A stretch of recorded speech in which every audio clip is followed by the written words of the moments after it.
Patrick Sébastien a été confronté à une triste nouvelle en décembre. Le 21, quelques jours avant Noël, sa résidence à Boulogne-Billancourt, où l'ancien animateur de France Télévisions réside, a été cambriolée, selon les informations rapportées par BFM TV. Le vol par effraction aurait eu lieu vers 18h30. Les intrus ont réussi à pénétrer dans la maison par le jardin à l'arrière.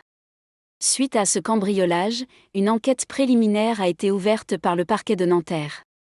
Les enquêteurs du groupe de répression du banditisme du service départemental de police judiciaire des Hauts-de-Seine ont été chargés de mener les investigations.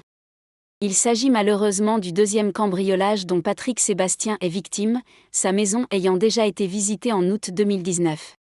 À cette époque, les voleurs étaient repartis avec de nombreux bijoux et vêtements de marque, pour un butin estimé à 50 000 €, comme le rappelle BFM TV.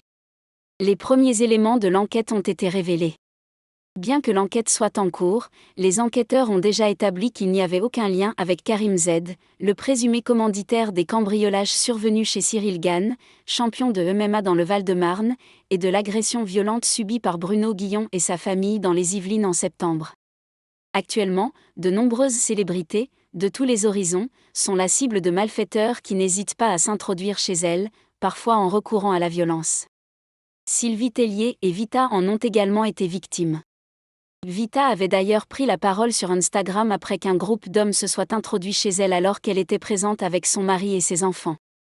Les voleurs, armés de battes de baseball, ont pillé sa garde-robe et ont menacé la chanteuse et sa famille. Les malfaiteurs ont été arrêtés depuis leur fuite. On ne sait pas si Patrick Sébastien était présent au moment des faits, mais c'est assurément un coup dur dont il aurait préféré se passer en cette fin d'année.